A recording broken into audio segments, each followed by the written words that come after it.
Court ఒక principal చెప్పొచ్చు కానీ దాన్ని వర్కౌట్ చేయను ఒక ప్రభుత్వ వ్యవస్థలో ఏం జరుగుతుంది అంటే అసలు ఎవరు ఏ ఒక్క అధికారి బాధ్యత ఉండదు.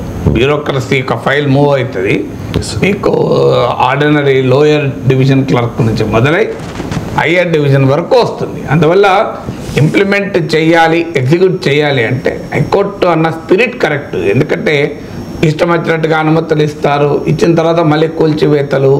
సో అందువల్ల ఆ కాంటెక్స్ట్లో కరెక్ట్, కానీ దానికి ప్రాక్టికల్గా అమలు చేయాలి అన్నప్పుడు which officer is responsible, exact accountability బ్యూరోక్రసీలో ఎవరిపైన ఫిక్స్ చేయాలి అనేది మొదటి ఛాలెంజ్ అవుతుంది. సో ఫైనల్గా సంతకం పెట్టే అధికారి పైన ఫిక్స్ చేద్దామా అంటే అధికారి వెళ్ళి సర్వేలు చేస్తారా? మీకు కమిషనర్ స్థాయిలో మనం ఫిక్స్ చేస్తాం అనుకోండి, కమిషనర్ వెళ్ళి సర్వే చేయడు భూమిని.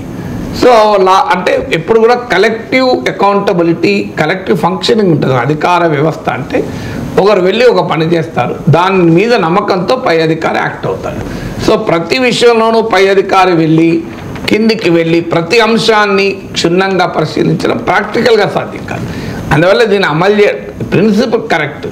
ఎందుకంటే ఎవరైతే బాధ్యులో వారిపైన చర్య తీసుకోవాలి అనేది కరెక్ట్. ఎవరైతే తప్పు పని చేశారో తప్పు పనికి బాధ్యత వహించిన వారు ఖచ్చితంగా ఉంటే అధికారులు కాస్త ఒళ్ళు దగ్గర పెట్టుకొని రాజకీయ ఇన్ఫ్లుయెన్స్లకు అవినీతికి లొంగరు.